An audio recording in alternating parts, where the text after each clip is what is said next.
Hello everyone, welcome to exponential academy. मैं जूही मित्तल और आज हम स्टार्ट करने जा रहे हैं क्लास 11th का न्यू टॉपिक कॉम्प्लेक्स नंबर्स। ये मोस्ट इम्पॉर्टेंट टॉपिक है कॉम्प्लेक्स नंबर्स। वैसे तो क्लास 11th में सिर्फ थोड़ा सा ही है कि कॉम्प्लेक्स नंबर होता क्या है और उसकी कुछ प्रॉपर्टीज़ ही हम पढ़ेंगे। जस्ट लाइक ये इंट्रोडक्शन की तरह ही है क्लास 11th में। ये बहुत ही वास्ट टॉपिक है जिसको हम आगे जाके ग्रेजुएशन पोस्ट ग्रेजुएशन में भी पढ़ेंगे। मोस्ट इम्पॉर्टेंट टॉपिक है कॉम्प्लेक्स नंबर्स। और कॉम्प्लेक्स नंबर की खासियत ये है कि अभी तक हमने जितने भी नंबर सिस्टम पढ़े हैं ये उन सबसे डिफरेंट होने वाला है। अभी तक हमने जितने भी नंबर पढ़े हैं वो सारे रियल नंबर्स थे, चाहे वो नेचुरल नंबर हो, इंटीजर्स हो, होल नंबर हो या फिर रैशनल और इरेशनल नंबर हो, ये सारे रियल नंबर्स थे। अब हम अपने नंबर सिस्टम को एक्सटेंड करने जा रहे हैं। हम एक न्यू टाइप का नंबर पढ़ेंगे, कॉम्प्लेक्स नंबर्स। इसलिए ये बहुत खास हो जाता है कॉम्प्लेक्स नंबर और इम्पॉर्टेंट भी हो जाता है और साथ ही बहुत इंटरेस्टिंग भी है और कॉम्पिटिटिव एग्ज़ाम के लिए भी मोस्ट इम्पॉर्टेंट हो जाता है। ये जेईई का एग्ज़ाम हो, नीट का एग्ज़ाम हो, जैम, नेट, गेट, सभी एग्ज़ाम्स के लिए मोस्ट इम्पॉर्टेंट टॉपिक है कॉम्प्लेक्स नंबर्स। तो देखते हैं क्या है कॉम्प्लेक्स नंबर। अब तक हमने पढ़ा था कोई क्वाड्रेटिक इक्वेशन है, अगर ax² plus bx plus c equal to 0 type की कोई क्वाड्रेटिक इक्वेशन है अगर हमारे पास, इसको हम कैसे सॉल्व करते थे। x is equals to minus b plus minus b² minus 4ac upon 2a। अब हमने पढ़ा था अगर b² माइनस 4ac मतलब अंडर रूट वाली टर्म जिसको हम डिस्क्रिमिनेंट भी बोलते थे, किसको, b² माइनस 4ac को, अगर दिस इज ग्रेटर देन 0 तो हमारे पास जो रूट्स होते थे वो कैसे आते थे, टू डिस्टिंक्ट रियल रूट्स आते थे हमारे पास। टू डिस्टिंक्ट मतलब डिफरेंट रियल रूट्स। तो हमारे पास अगर डिस्क्रिमिनेंट क्या होता था, पॉजिटिव होता था, मतलब अंडर रूट की टर्म पॉजिटिव होती थी तो दो डिफरेंट रियल रूट्स निकलते थे हमारे। सिमिलरली अगर b² minus 4ac equal to 0 होता था तो हमारे पास कैसे रूट्स होते थे, इक्वल रूट्स होते थे। इक्वल रूट्स क्योंकि ये टर्म 0 हो जाती थी तो दोनों ही रूट्स कैसे होते थे, सेम रूट्स होते थे। तो this is called equal real roots. ये भी रियल नंबर्स आते थे तो इक्वल रियल रूट्स। तो ये होता था हमारे पास। लेकिन अगर हमारे पास b² माइनस 4ac नेगेटिव आ जाता था तो हम क्या बोलते थे, यहां पर हम बोलते थे इमेजिनरी रूट्स। अगर ये चीज नेगेटिव आ जाती थी, मतलब अंडर रूट में नेगेटिव आ जाता था, तो हमने उसको पढ़ा था कि इमेजिनरी रूट्स एग्जिस्ट। तो ये कैसे रूट्स आने वाले हैं हमारे इमेजिनरी रूट्स, इसके बारे में हमने तब नहीं पढ़ा था। हमने सिर्फ यही पढ़ा था कि अगर पॉजिटिव आ जाता है तो वो टू डिफरेंट टाइप के रूट्स कौन से होते हैं और इक्वल टू 0 आ जाता है तो दो सेम रूट्स कौन से निकलते थे। इतना हम पढ़ चुके हैं, लेकिन हम इमेजिनरी रूट्स के बारे में नहीं पढ़ा था। हमने वहाँ पर स्किप कर दिया था बस ये बोल के कि यहाँ से कैसे रूट्स आने वाले, इमेजिनरी रूट्स। अब हम उसी के बारे में पढ़ेंगे, इमेजिनरी रूट्स होते क्या हैं और उन्हीं को हम बोलते हैं कॉम्प्लेक्स नंबर्स। तो देखते हैं क्या है इमेजिनरी रूट्स। इमेजिनरी नंबर्स को हम डिनोट करते हैं आई से, जिसको हम बोल देते हैं आयोटा।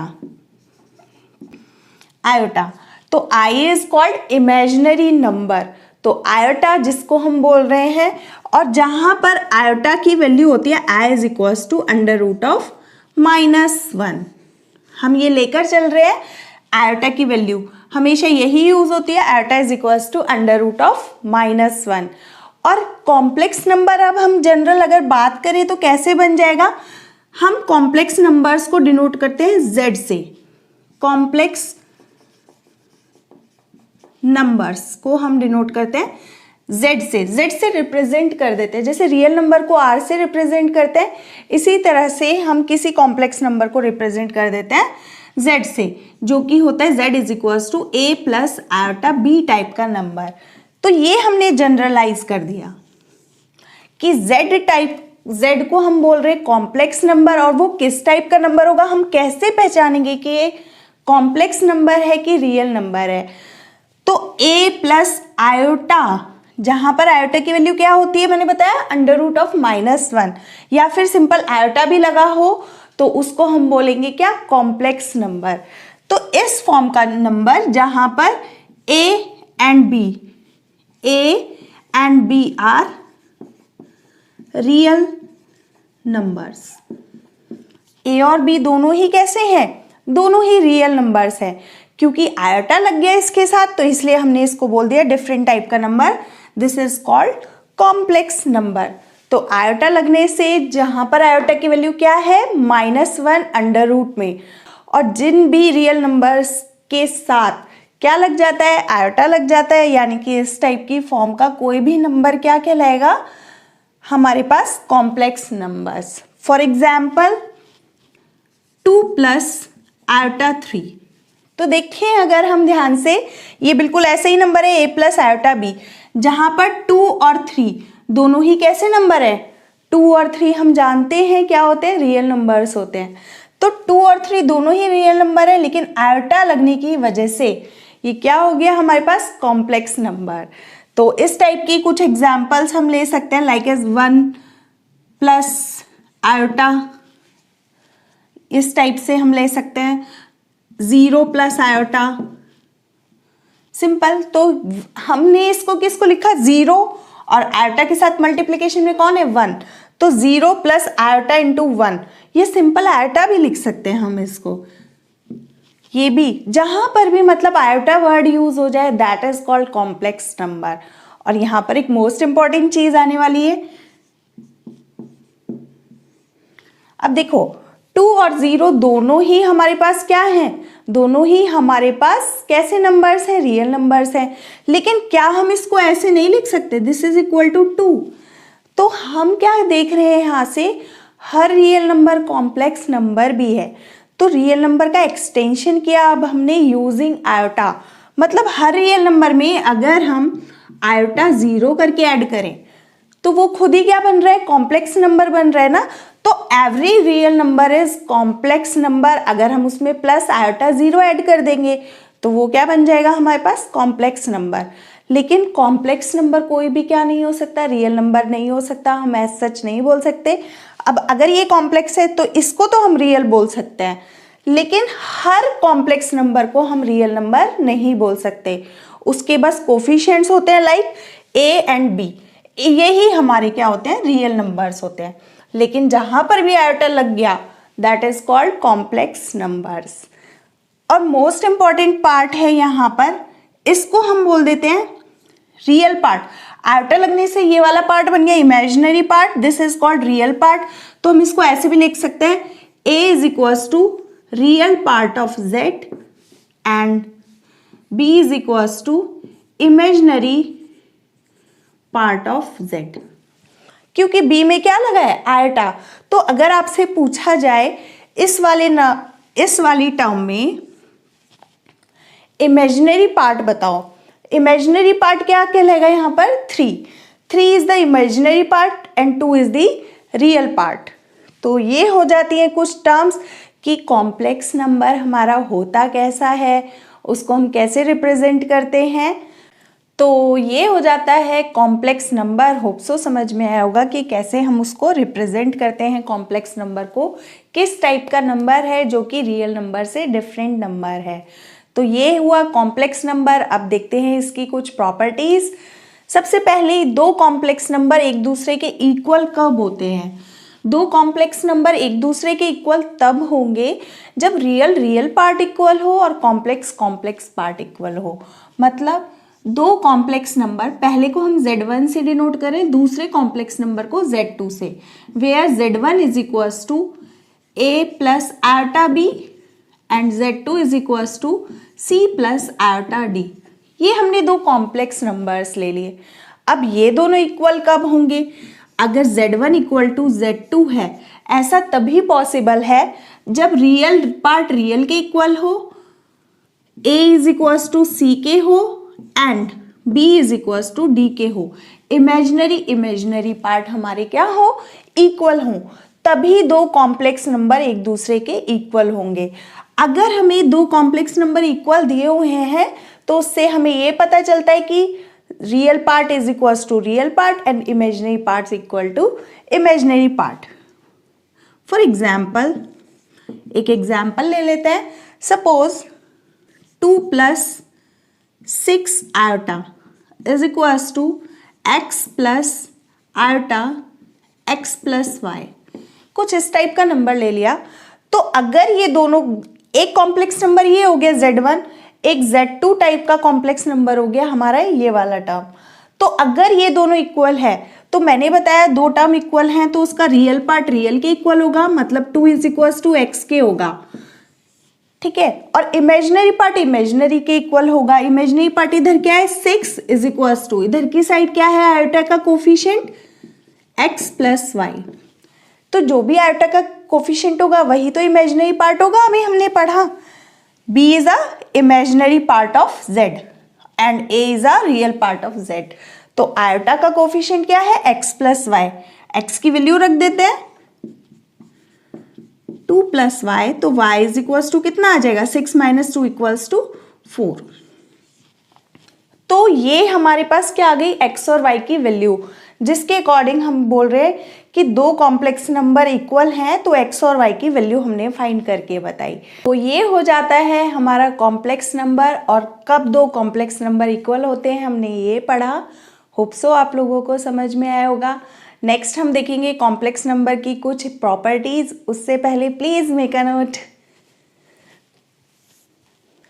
नेक्स्ट देखते हैं अलजेब्रा ऑफ कॉम्प्लेक्स नंबर्स, जिसमें हम पढ़ेंगे addition of two complex numbers, subtraction जिसको हम difference of two complex numbers भी बोलेंगे, मल्टीप्लिकेशन, डिवीजन और उसकी कुछ प्रॉपर्टीज के बारे में।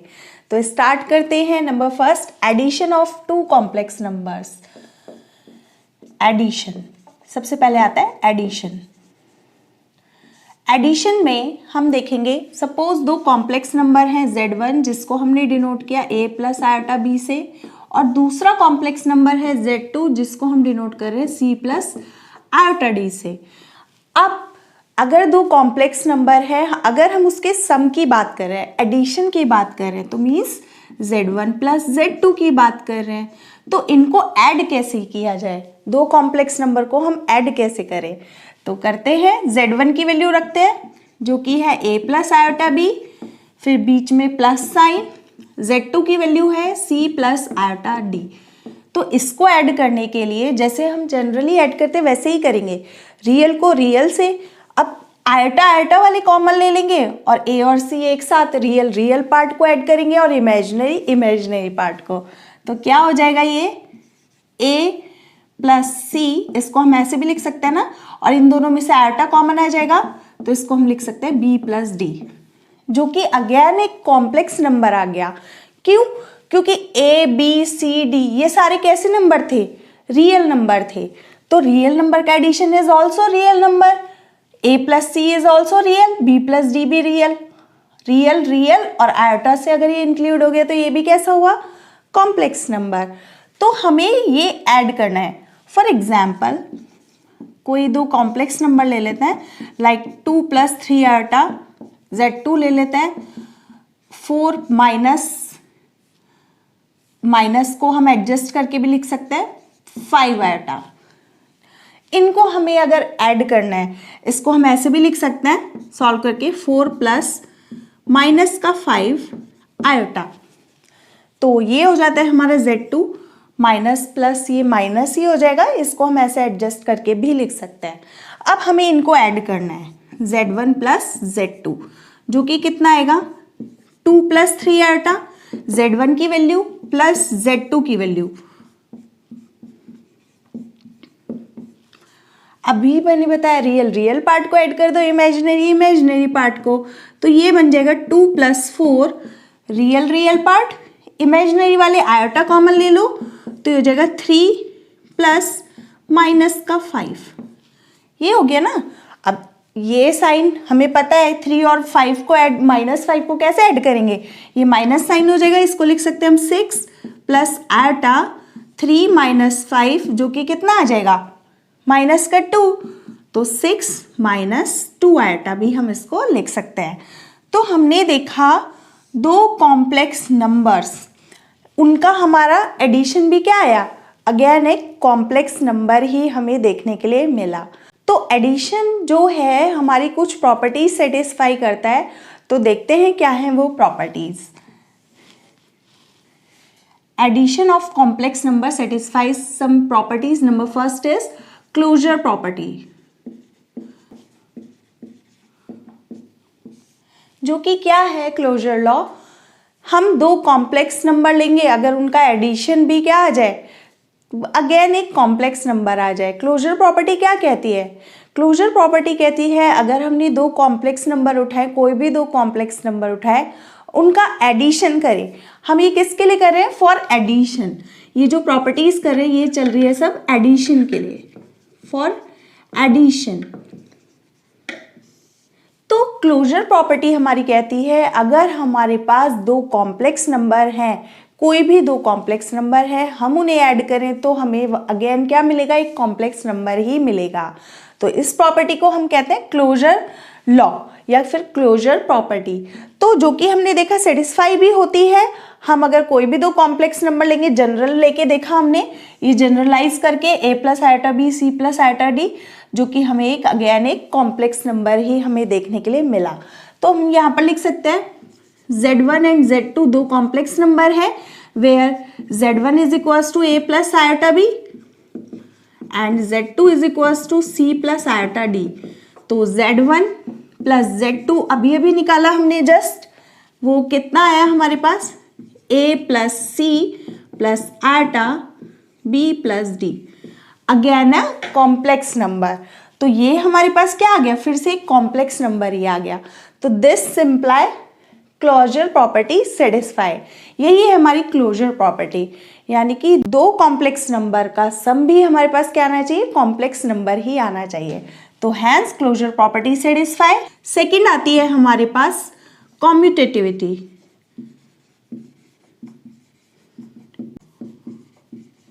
ये लॉ क्या कहता है कि Z1 को हम Z2 एडिशन के लिए चल रहा है ये सब, तो एडिशन दो कॉम्प्लेक्स नंबर को Z1 को हम Z2 से ऐड करें या Z2 को Z1 से ऐड करें, दोनों ही सेम होनी चाहिए, कुछ चेंजेस नहीं होने चाहिए। मतलब यही दो हम Z1 Z2 same complex number लेके चल रही है, यही वाले दो, और हमारे पास क्या आना चाहिए, Z1 plus Z2 equal to हमेशा क्या आना चाहिए, Z2 प्लस Z1 के इक्वल ही आएगा हमेशा। प्लस के लिए कोई भी दो कॉम्प्लेक्स नंबर लो, चाहे Z1 को Z2 से ऐड करो या Z2 को Z1 से ऐड करो, तो दोनों ही सेम आएंगे। This property is called commutative law. और ये हम इसलिए पढ़ रहे हैं कि बहुत से हम जब आगे देखेंगे, जाके पढ़ेंगे, आगे आगे जैसे जैसे हम पढ़ेंगे तो बहुत सी जगह ये प्रॉपर्टीज सेटिस्फाई नहीं होती, तो इसलिए हमें पता होना चाहिए कि कहाँ पर ये सेटिस्फाई होती है और कहाँ पर नहीं सेटिस्फाई होती। थर्ड आता है हमारे पास एसोसिएटिव लॉ।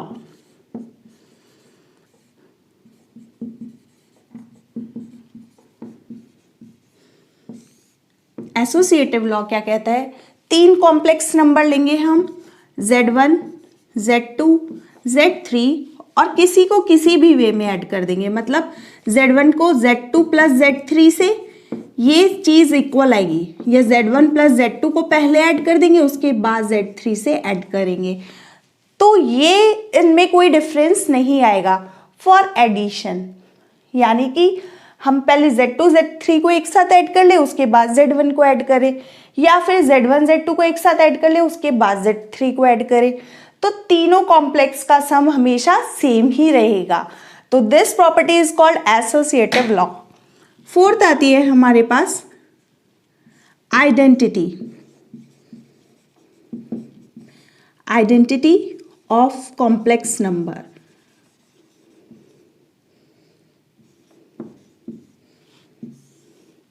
जो कि क्या है, आइडेंटिटी मतलब ऐसा कौन सा नंबर है, ऐसा कौन सा कॉम्प्लेक्स नंबर है जिसको हम किसी भी कॉम्प्लेक्स नंबर में ऐड करें और हमें वही मिल जाए।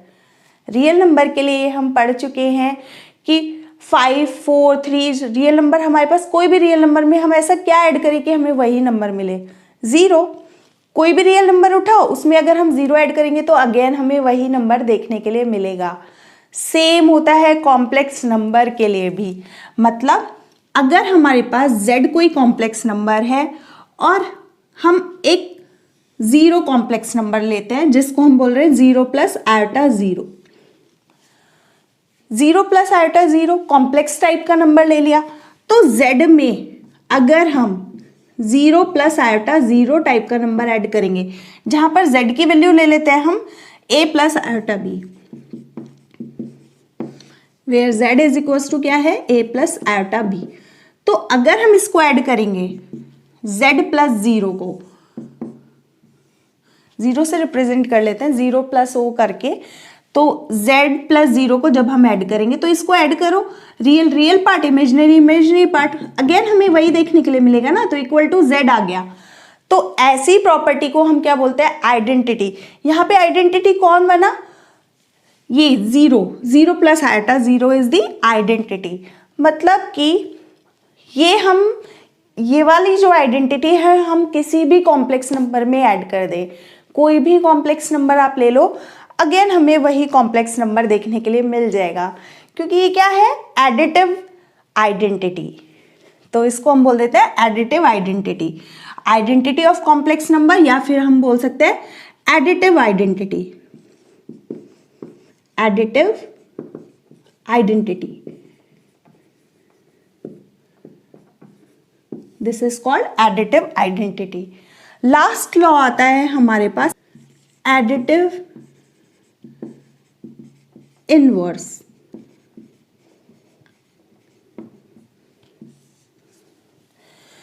एडिटिव इनवर्स इसलिए क्योंकि सब कुछ क्या चल रहा है, एडिशन के लिए चल रहा है। ये भी हमारी एडिटिव आइडेंटिटी थी, एडिशन के लिए ही इनवर्स निकालेंगे। अब एडिटिव इनवर्स का मतलब क्या है, हम किसी कॉम्प्लेक्स नंबर में ऐसा कौन सा कॉम्प्लेक्स नंबर ऐड करें कि हमें आइडेंटिटी मिल जाए। तो अगर कोई कॉम्प्लेक्स नंबर है, हम उसका लाइक एज रियल नंबर पे चलते हैं, कॉम्प्लेक्स नंबर को छोड़ते हैं, 5 में हम ऐसा क्या ऐड करें कि हमें एडिटिव आइडेंटिटी 0 मिल जाए। अभी हमने देखा एडिटिव आइडेंटिटी क्या थी, 5 में 0 ऐड करेंगे, 5 में 0 ऐड करेंगे तो 5 मिलेगा, राइट। तो एडिटिव आइडेंटिटी रियल नंबर्स के लिए क्या थी, 0। सिमिलरली 5 में हम क्या ऐड करें कि हमें एडिटिव आइडेंटिटी मिले, मतलब 5 में हम किसको ऐड करें कि हमें 0 मिल जाए। तो 5 में अगर हम -5 को ऐड कर दें तो हमें 0 मिल जाएगा। तो उस -5 को ही हम क्या बोलते हैं, 5 का inverse. Similarly in complex number में भी क्या होगा, एडिटिव इनवर्स, z का नेगेशन, मतलब कि z में अगर हम -z ऐड कर दें तो हमें 0 आइडेंटिटी मिल जाएगी कि नहीं। तो उसी को हम -z को क्या बोलेंगे, एडिटिव इनवर्स। तो अगर हम देखें z प्लस -z अगर हम उसमें ऐड कर दें तो हमें मिलेगा 0। तो इसको हम बोल रहे हैं -z को एडिटिव इनवर्स। हम करके भी देख सकते हैं, यहाँ पर थोड़ा सा स्पेस का प्रॉब्लम है, मैं इधर करके बता देती हूँ। अगर हम लेते a plus iota b, z को हम ले रहे हैं a प्लस आयोटा b, तो -z कितना होगा, माइनस का a माइनस का आयोटा b, इनको ऐड कर रहे हैं हम, तो रियल पार्ट से ऐड हो जाएगा, तो a minus a plus iota b minus b। तो हम देख रहे हैं 0 प्लस आयोटा 0, जो कि हमें क्या देखने के लिए मिल गई, एडिटिव आइडेंटिटी हमें देखने के लिए मिल गई। यानी कि इस वाले कॉम्प्लेक्स नंबर के लिए ये टर्म क्या बन गई हमारी, एडिटिव इनवर्स। तो ये कुछ प्रॉपर्टीज हो जाती हैं हमारी एडिशन पर बेस्ड। ऐसा जरूरी नहीं है कि एडिशन के लिए होता है ये तो सभी के लिए होगा, नो। अभी हम डिफरेंस पढ़ेंगे, डिफरेंस ऑफ 2 कॉम्प्लेक्स नंबर, जहाँ पर ये सारी प्रॉपर्टी सेटिस्फाई नहीं होती। होप सो आप लोगों को समझ में आया होगा कॉम्प्लेक्स नंबर का सम और उसकी कुछ properties. Please make a note. तो अभी हमने देखा एडिशन के बारे में, अब हम देखते हैं डिफरेंस के बारे में। वही सेम दो कॉम्प्लेक्स ले लेते हैं, Z1 A plus iota B and Z2 दूसरा कॉम्प्लेक्स नंबर है C प्लस आयोटा D। अब हम इन दोनों का क्या करने जा रहे हैं, डिफरेंस। तो Z1 माइनस Z2 क्या हो जाएगा, A plus iota B minus C plus iota D। कैसे सब्ट्रैक्ट करेंगे, जैसे कि एडिशन किया था, रियल रियल वाला, इमेजिनरी आयोटा हमारे पास कॉमन आ जाएगा। तो ये हो जाएगा A minus C plus iota B minus D। और अगर आपको ये समझना है तो हम ऐसे भी कर सकते हैं, इसको पूरा एक्सपेंड करके, लाइक एज ब्रैकेट्स ओपन कर लो पहले, A plus iota B minus का C माइनस का आयोटा D। तो रियल रियल वाला और आयोटा वाला कॉमन ले लेते हैं, तो ये आ जाएगा A माइनस C। अब यहाँ से आयोटा कॉमन लेंगे तो प्लस का आयोटा कॉमन लेंगे तो B माइनस D। तो हो गया ना अगेन एक कॉम्प्लेक्स नंबर। तो क्लोजर प्रॉपर्टी तो सेटिस्फाई होती है कि दो कॉम्प्लेक्स नंबर है तो उनका सब्ट्रैक्शन भी क्या आया, एक कॉम्प्लेक्स नंबर ही आया, जो कि क्लोजर लॉ था। तो ये तो सेटिस्फाई होता है। लेकिन यहाँ पर अगर हम देखें ध्यान से कि क्या कॉम्पिटिटिव लॉ सेटिस्फाई होता है, second law, first law satisfied, competitive closure law is satisfied, लेकिन कॉम्पिटिटिव लॉ सेटिस्फाई होगा। सपोज करो Z1 इज इक्वल्स टू, हमने ले लिया 2 plus 3 iota and Z2 is equals to 4 plus 5 iota.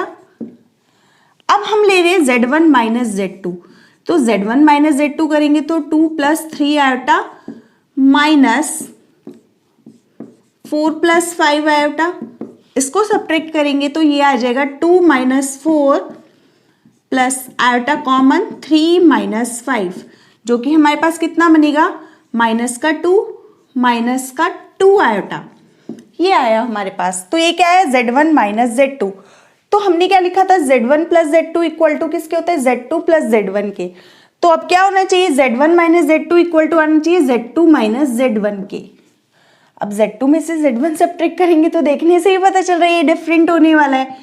करके देखते हैं, 4 plus 5 iota minus 2 plus 3 iota. जब सब्ट्रैक्ट करेंगे तो इस बार ये कैसा दिख रहा है, 4 minus 2 is 2, 5 minus 3 is 2 iota. तो ये पॉजिटिव। तो क्या ये दोनों सेम है, नो। तो कॉम्पिटिटिव लॉ तो सेटिस्फाई ही नहीं हुआ, यहाँ पर डिफरेंस में कॉम्पिटिटिव लॉ हो गया फेल। तो यहाँ पर हमने देखा कि कॉम्पिटिटिव लॉ हो गया फेल, इसीलिए ये प्रॉपर्टीज जो हैं ये सभी के लिए सेटिस्फाई नहीं होती, हम सिर्फ ये एडिशन और मल्टीप्लिकेशन के लिए ही चेक करते हैं। तो नेक्स्ट आता है, ये डिफरेंस आप लोगों को समझ आ ही गया होगा कि दो टर्म का डिफरेंस कैसे करेंगे। तो ये हो गया हमारा डिफरेंस। नेक्स्ट आता है मल्टीप्लिकेशन। तो थर्ड वन इज मल्टीप्लिकेशन। उससे पहले please make a note. Third आता है multiplication of two complex numbers. तो देखते हैं, वही same Z1 is equals to A plus iota B ले लेते हैं and Z2 is equals to C plus iota D। तो मल्टीप्लिकेशन जैसे हम करते हैं वैसे ही करेंगे बिल्कुल, Z1 इंटू Z2। तो A plus iota B, Z1 की value multiply C plus iota D। अब अगर हम इसको मल्टीप्लाई करते हैं तो देखते हैं कितना आता है। पहले एक ही मल्टीप्लाई दोनों में, AC प्लस आयोटा AD, फिर plus iota BC, iota B की मल्टीप्लाई C में और S में। तो ये हो जाएगा iota into iota is iota square BD। तो हमने क्या पढ़ा था, iota is equals to under root of -1 ना। आयोटा का स्क्वायर क्या हो जाएगा, स्क्वायरिंग बोथ साइड करेंगे तो आयोटा स्क्वायर की वैल्यू हो गई हमारे पास क्या, -1। तो हम आयोटा स्क्वायर की जगह पर क्या लिख सकते हैं, -1। तो ये कन्वर्ट हो जाएगा हमारे पास AC प्लस आयोटा, इन दोनों में से आयोटा कॉमन ले लेते हैं, AD प्लस BC, और यहां से हो जाएगा कितना, आयोटा स्क्वायर इज माइनस का BD। तो इन दोनों को साथ में ले लेते हैं और ये दो बन गई हमारे पास term, AC minus BD plus iota AD plus BC। तो ये हो गया ना सिंपल प्रोडक्ट, जैसे हम करते हैं बिल्कुल उसी वे में। तो ये हो जाता है multiplication of two complex numbers. तो हमने देखा दो कॉम्प्लेक्स नंबर को मल्टीप्लाई करके भी हमें क्या देखने के लिए मिला, एक कॉम्प्लेक्स नंबर ही मिला। तो यानी कि फर्स्ट प्रॉपर्टी यही तो है कि दो कॉम्प्लेक्स नंबर है उनका। अब यही सारी प्रॉपर्टी फिर से हम देखेंगे मल्टीप्लिकेशन के लिए। तो मल्टीप्लिकेशन के लिए पहली प्रॉपर्टी क्या बनेगी, ये एडिशन के लिए थी, तो इसी में हम चेंजेस करते हैं for multiplication. This is for multiplication.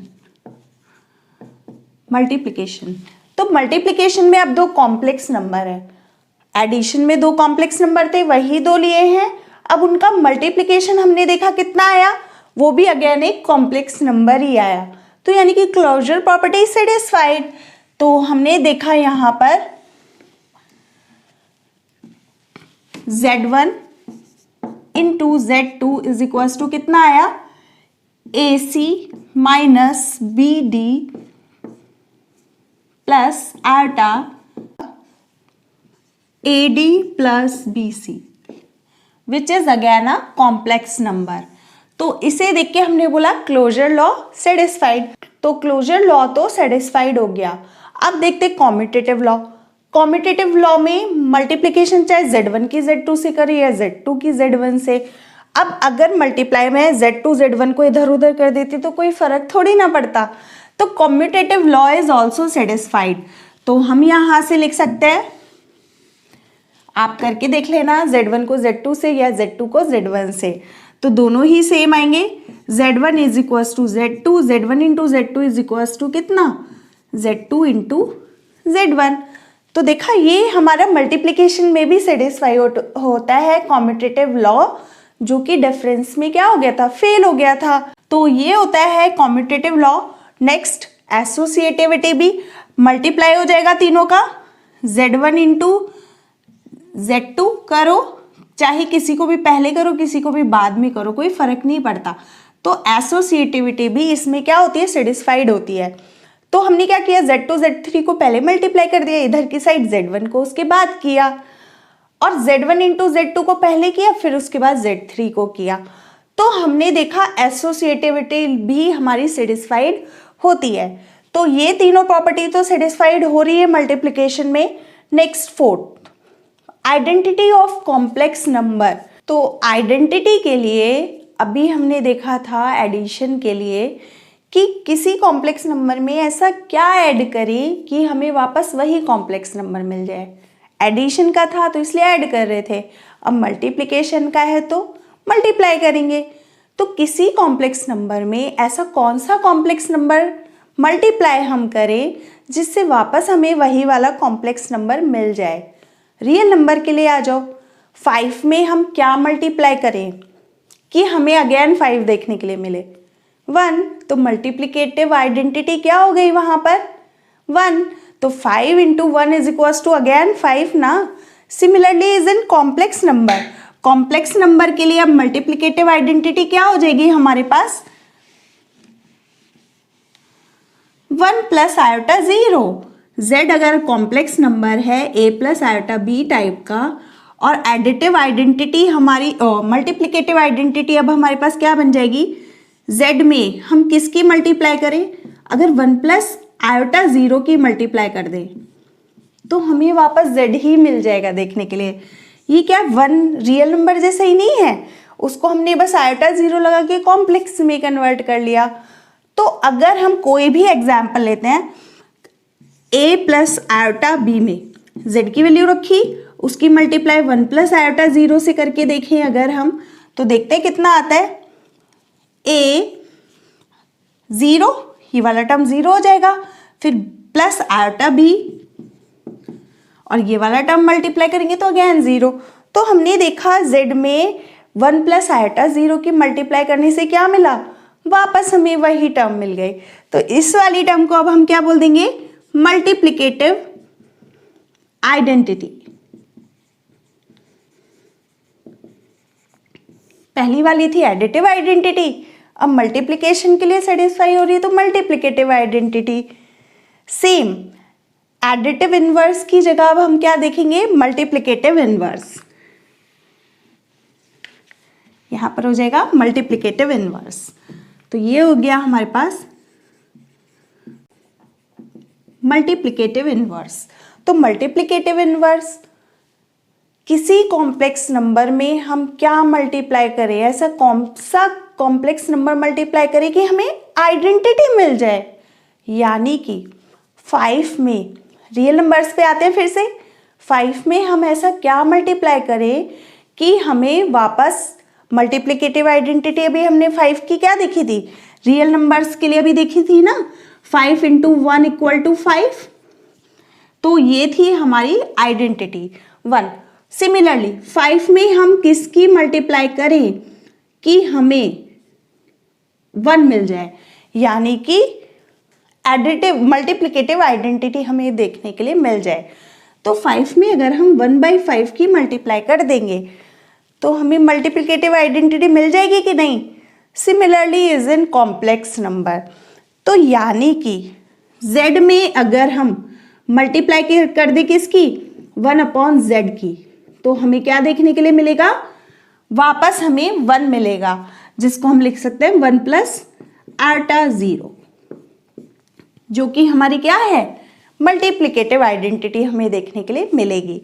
इसको हम ऐसे भी लिख सकते हैं z × z इनवर्स = I, जो कि हमारा 1 है। z 1 भी लिख सकते हैं सिंपल, 1 + आटा 0, 0 लगा के तो हमारा कॉम्प्लेक्स नंबर ही बना है ना, तो हम सिंपल 1 भी लिख सकते हैं। तो z × z इनवर्स = 1।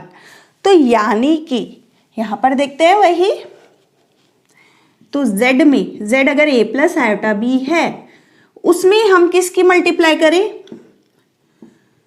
z में अगर हम z इनवर्स की, z × z इनवर्स या 1/z की, 1/a + आयोटा b की मल्टीप्लाई करें, 1/z यही हुआ ना। इसकी अगर हम मल्टीप्लाई करेंगे तो हम देखेंगे कट के कितना आ जाएगा, 1, जिसको हम लिख सकते हैं 1 + आयोटा 0, जो कि हमारी क्या है, यही हमारा मल्टीप्लिकेटिव इनवर्स है। तो ये हो गया हमारा मल्टीप्लिकेटिव इनवर्स। अब क्या हुआ, 1/z, यानी कि जो भी टर्म था उसका 1 रिवर्सल, यानी कि z इनवर्स इज हमारा मल्टीप्लिकेटिव इनवर्स। ये हो गया हमारा मल्टीप्लिकेटिव इनवर्स। जैसे ये थी मल्टीप्लिकेटिव आइडेंटिटी, 5 के लिए मल्टीप्लिकेटिव आइडेंटिटी ये हो गई, और ये 1/5 क्या हो गया, उसका इनवर्स हो गया। Similarly is in complex number. तो ये हो जाता है कॉम्प्लेक्स नंबर में मल्टीप्लिकेशन ऑफ 2 कॉम्प्लेक्स नंबर और उसकी कुछ प्रॉपर्टीज।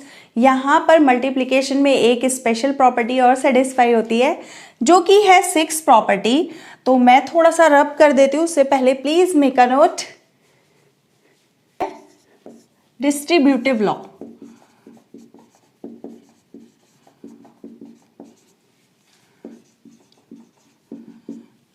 क्या होता है डिस्ट्रीब्यूटिव लॉ? डिस्ट्रीब्यूटिव लॉ कहता है हमारे पास z1 की अगर z2 + z3 में, मतलब कि मल्टीप्लिकेशन डिस्ट्रीब्यूटिव है किस पर, एडिशन पर। मल्टीप्लिकेशन देखो, इन दोनों का मल्टीप्लिकेशन है, ये दोनों टर्म का, जो कि एडिशन पे डिस्ट्रीब्यूट हो जाएगा। तो ये एडिशन और मल्टीप्लिकेशन से मिलके बना है, इसलिए डिस्ट्रीब्यूटिव लॉ है, जो कि मल्टीप्लिकेशन में अप्लाई होता है हमारा, जो कि क्या है, z1 × z2 हमेशा किसके इक्वल आएगा, प्लस ये जो टर्म है ये इक्वल आएगी z1 × z2 प्लस z1 × ये 3 है, यहाँ पर 3 कॉम्प्लेक्स नंबर के लिए z1 z2 z3, तो z1 × z2 plus z1 × z3 के इक्वल आएगा, है ना, simple. Next similarly we can write z1 + z2। अगर पहले दो को ऐड कर लिया और फिर उसमें हमने मल्टीप्लाई किया z3 की, तो ये किसके इक्वल आएगा, z1 z3 प्लस z1 की मल्टीप्लाई z3 में प्लस z2 z3। तो ये है हमारे पास डिस्ट्रीब्यूटिव लॉ, जो कि हमारे पास मल्टीप्लिकेटिव ऑफ कॉम्प्लेक्स नंबर पे सेटिस्फाई होता है। तो ये हो जाता है कॉम्प्लेक्स नंबर और उसकी कुछ प्रॉपर्टीज। होप सो आप लोगों को समझ में आई होगी। Please make a note. Next आता है डिवीजन ऑफ 2 कॉम्प्लेक्स नंबर्स। तो देखते हैं क्या है।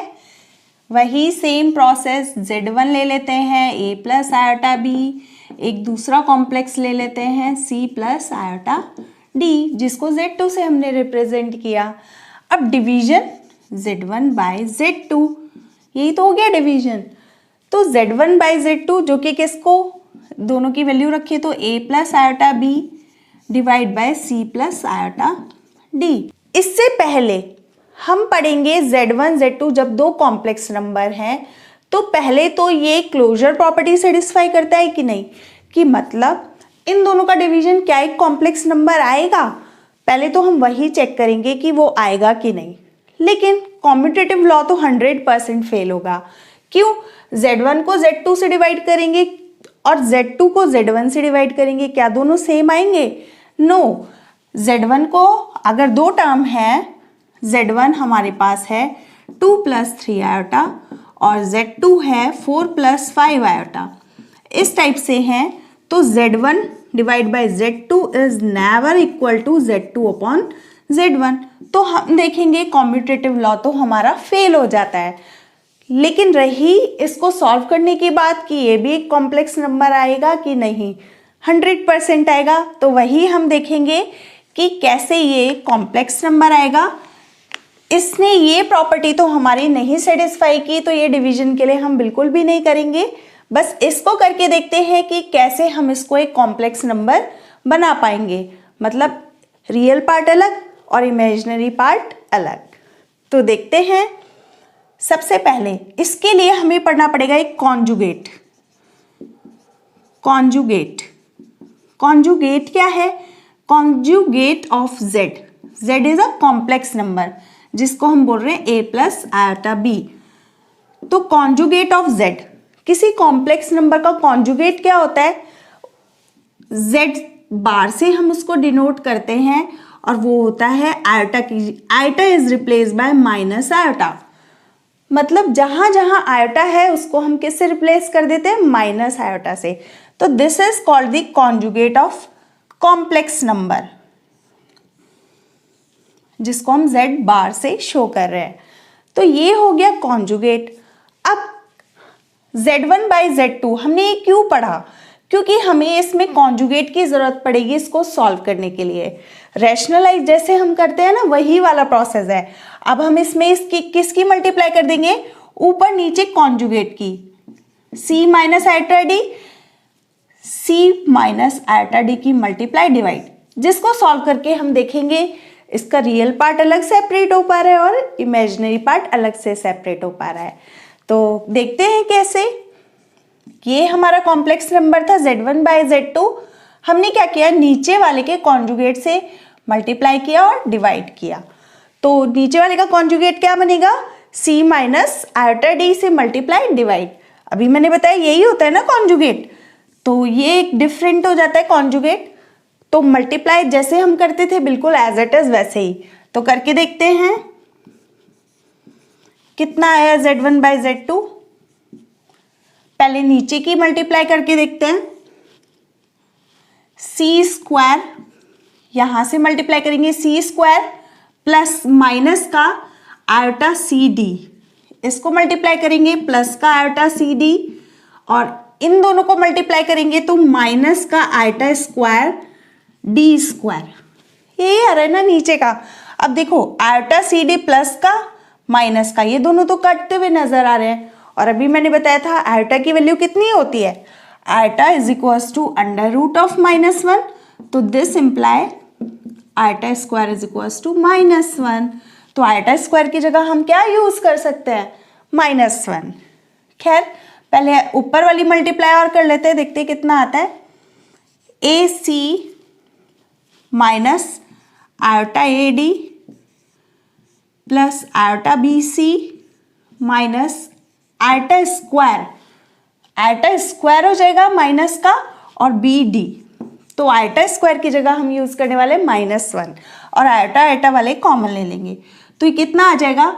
ये तो हो जाएगा आयोटा स्क्वायर की जगह -1 तो प्लस हो जाएगा, तो AC और ये BD आ जाएगा एक साथ, क्योंकि इसकी वैल्यू +1 हो जाएगी, -1 हो जाएगी, जो कि यहाँ पर प्लस कर देगी।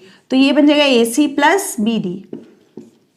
आयटा स्क्वायर तो रहा नहीं ना यहाँ -1 करके, ये +1 हो गया, तो AC प्लस BD।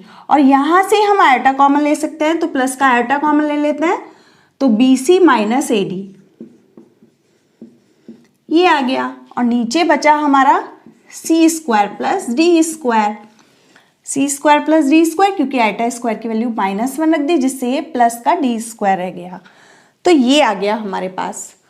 अब अगर हम इसको अलग अलग डिवाइड कर देंगे तो ये एक अलग रियल नंबर बन गया, ये एक अलग रियल नंबर बन गया जो कि आयटा से सेपरेट है। तो इसको हम कैसे लिख सकते हैं, देखते हैं। उसके लिए मैं ये प्रॉपर्टीज रब कर देती हूँ। तो इसको अलग अलग सेपरेट करते हैं, तो Z1 बाय Z2 हमारे पास कितना आ जाएगा, AC plus BD divide by C square plus D square. एक टर्म तो ये हो गया, और क्या ये रियल नंबर नहीं होगा, बिल्कुल होगा, क्योंकि ABCD all are real numbers, ABCD तो रियल नंबर का एडिशन सब्ट्रैक्शन स्क्वायर ये सब क्या आने वाला है, एक अगेन एक रियल नंबर, प्लस आयटा, इसको इधर डिवाइड करेंगे तो ये आ जाएगा BC minus AD divide by C square plus D square. तो ये जहां पर ये क्या बन गया, ये ऐसे ही तो देखने के लिए हमें मिल रहा है A प्लस आयटा B जैसा। तो ये A हो गया प्लस आयटा, ये हो गया B, जहां पर ये रियल नंबर है जो कि रियल पार्ट है और this part is imaginary part. तो हमने देखा कि दो कॉम्प्लेक्स का डिवीजन भी क्या आएगा, एक कॉम्प्लेक्स नंबर ही आएगा।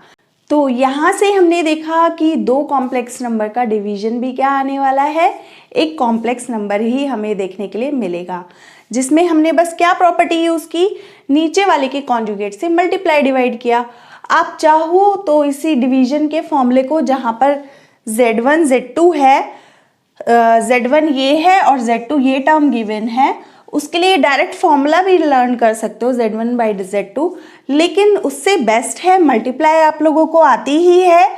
अगर हमें कोई क्वेश्चन दिया होगा तो हम लोग फाइंड भी कर सकते हैं, और फॉर्मूले से ज़्यादा बेटर है क्वेश्चन सॉल्व करके देखना। लाइक एज 2 + 3 आयटा है, Z2 इज 4 + 5 आयटा। तो डिवाइड करते हैं Z1 बाय Z2 को, 2 + 3 आयटा डिवाइड बाय 4 + 5 आयटा। हम चाहे तो डायरेक्ट फॉर्मूला भी लगा सकते हैं, ABCD की जगह वैल्यू रख दो, जहां पर ए है BCD, लेकिन उससे बेटर है हमें प्रोसेस आना चाहिए, जो कि क्या होता है इसे सॉल्व करने के लिए, नीचे वाले के कॉन्जुगेट से ऊपर नीचे मल्टीप्लाई। तो यहाँ पर अगर हम करेंगे तो कितना आ जाएगा, 4 - 5 आयटा, इससे हम मल्टीप्लाई डिवाइड, यानी कि आयटा की जगह माइनस आयटा रखेंगे, यही तो कॉन्जुगेट है ना, ऊपर नीचे हमने मल्टीप्लाई डिवाइड कर दिया। अब बस इसे सॉल्व कर लो, जो भी आएगा that will be the answer. तो देखते हैं क्या आएगा। इसको मल्टीप्लाई करते हैं, पहले ऊपर वाले को, 4 × 2 8 माइनस 5 × 2 10 आयटा, माइनस का प्लस का 12 आयटा, और ये आ जाएगा माइनस का 15 आयटा स्क्वायर डिवाइड बाय। अब यहाँ पर अगर हम देखेंगे, और अगर इसको सॉल्व करना है, आप चाहो तो ऐसे काट के कर सकते हो, नहीं तो अगर हम देखें A + B A - B, A square minus B square हम डायरेक्ट भी लिख सकते हैं। A स्क्वायर माइनस B क्या है, A + B, ये पूरा B है, ये A है, A - B, तो 5 आयटा का स्क्वायर, ऐसे भी लिख सकते हैं, वही आएगा, कोई चेंज नहीं आएगा। आयटा स्क्वायर की बस हमें वैल्यू रखनी होगी, जो कि कितनी होती है, -1। तो यहाँ से अगर हम रखेंगे आयटा स्क्वायर की वैल्यू, तो ये आ जाएगी, आयटा वाले ऐड कर लेते हैं, और यहाँ पर आयटा स्क्वायर की वैल्यू -1 रखेंगे तो ये प्लस हो जाएगा। तो 8 + 15, और यहाँ पे 12 - 10 विल बी प्लस का 2 आयटा, 12 में से 10 जाएगा तो आयटा कॉमन लेने के बाद तो ये बचेगा 2 आयटा, और नीचे बचेगा 4 स्क्वायर माइनस का आयटा स्क्वायर, फिर से प्लस हो जाएगा, तो इसको हम लिख सकते हैं ऐसे। और ये हो गया हमारे पास सिंपल, कितना, 23 + 2 eta divide by 4 square plus जिसको हम लिख सकते हैं कितना 16 प्लस 25 जो कि कितना आ जाएगा 23 plus 2 iota divide by equal to हम इसको लिख सकते हैं 23 divide by 41 plus 2 by 41 iota. तो हम देख रहे हैं ये भी real number plus iota this is also a real number. तो ये हो जाता है हमारा टर्म यानी कि Z1 बाय Z2 की वैल्यू। तो ये हो जाते हैं हमारी division of complex number. Hope so आप लोगों को समझ में आया होगा। हमने देखा कि कॉम्प्लेक्स नंबर को कैसे रिप्रेजेंट किया जाता है, साथ ही हमने पढ़ा अलजेब्रा ऑफ कॉम्प्लेक्स नंबर जिसमें हमने सीखा कॉम्प्लेक्स नंबर को कैसे ऐड करना है और उसकी क्या क्या प्रॉपर्टीज़ हैं, कौन सी प्रॉपर्टी एडिशन सेटिस्फाई करता है। सब्ट्रैक्शन पढ़ा हमने, मल्टीप्लिकेशन पढ़ा, डिवीजन पढ़ा। होप सो आप लोगों को बहुत अच्छे से समझ में आया होगा। अगर अभी भी कोई क्वेरी रह जाती है आप मुझे कमेंट सेक्शन में लिखकर पूछ सकते हैं। आज के लिए फ़िलहाल इतना ही। अगर ये वीडियो आपके लिए थोड़ी भी हेल्पफुल रही है प्लीज़ लाइक शेयर सब्सक्राइब करना नहीं भूलिएगा। Thanks for watching.